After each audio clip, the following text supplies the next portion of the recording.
স্ত্রীকে পাগল সাজাতে কেন্দ্রীয় আওয়ামী লীগ নেতার জালিয়াতি ধরা খেল যেভাবে। সন্তানকে নিজের কাছে নিতে জাল জালিয়াতির মাধ্যমে স্ত্রীকে পাগল সাজানোর মামলায় আওয়ামী লীগের কেন্দ্রীয় উপ কমিটির সহ সম্পাদক আহসান হাবিব ভূঁইয়ার বিরুদ্ধে গ্রেফতারি পরোয়ানা জারি করেছে আদালত। সমন জারির পরও রোববার 5 এপ্রিল আদালতে হাজির না হওয়ায় ঢাকা মেট্রোপলিটন ম্যাজিস্ট্রেট কামাল উদ্দিন এ আদেশ দেন। বাদীপক্ষের আইনজীবী রিদওয়ান হোসেন রবিন বলেন, সন্তানকে কেড়ে নিতে জাল জালিয়াতির মাধ্যমে স্ত্রীকে পাগল সাজানোর অভিযোগে আহসান হাবিব ভূঁইয়ার বিরুদ্ধে গত বছরের 16 অক্টোবর মামলা করেন তার শ্বশুর। আদালত অভিযোগটি তদন্তের জন্য সিআইডিকে নির্দেশ দেন। তদন্ত শেষে অভিযোগের সত্যতা পাওয়ার কথা উল্লেখ করে সিআইডি আদালতে প্রতিবেদন জমা দেয়। এরপর আদালত তাকে হাজির হতে সমন জারি করে। আইনজীবী রিদওয়ান বলেন, সোমবার 6 এপ্রিল আসামির আদালতে হাজির হওয়ার দিন ধার্য ছিল, কিন্তু তিনি আদালতে হাজির হননি।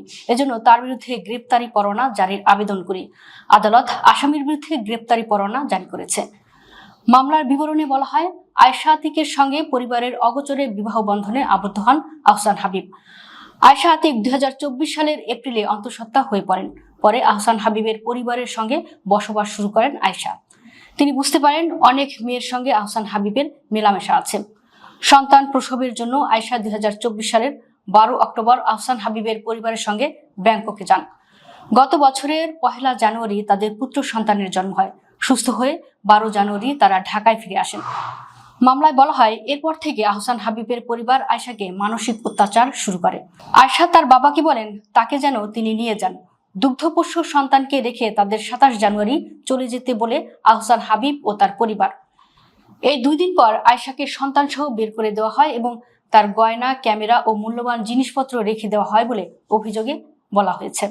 সেখানে বলা হয়, গত বছরের ফেব্রুয়ারির মাঝামাঝি সময় আয়েশা জানতে পারেন তাকে পাগল সাজিয়ে দুগ্ধপোষ্য সন্তানকে কাস্টাডিতে নিতে চান আহসান হাবিব।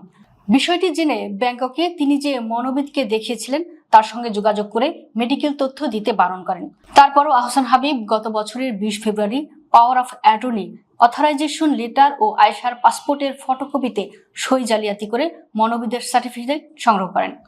গত বছরের 6 এপ্রিল আহসান হাবিবকে তালাকের নোটিশ দেন আয়েশা।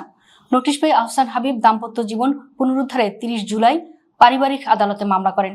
এদিকে গত বছরের 21 আগস্ট থেকে 25 আগস্ট পর্যন্ত আহসান হাবিব ব্যাংককে অবস্থান করে আবার আয়েশার মানসিক অসুস্থতার মেডিকেল সার্টিফিকেট জোগাড় করে তা আদালতে দাখিল করেন। এ ঘটনায় আয়েশার বাবা অবসরপ্রাপ্ত ব্রিগেডিয়ার জেনারেল শাহ আতিকুর রহমান গত বছরের 16 অক্টোবর আদালতে মামলা দায়ের করেন। সেখানে তিনি বলেন, গত বছরের 12 জানুয়ারি থেকে 16 অক্টোবর পর্যন্ত আয়েশা ব্যাংককে যাননি। মামলায় আহসান হাবিবের বাড়ির ম্যানেজার রিপন ও সাইফুল ইসলামকেও আসামি করা হয়। জাল জালিয়াতির সাক্ষী হিসেবে তাদের 2 জনের নাম ছিল। তবে সিআইডি পুলিশের এসআই আবুল কালাম আজাদ গত 13 জানুয়ারি আদালতে যে প্রতিবেদন জমা দেন তাতে তাদের 2 জনের নাম ছিল না।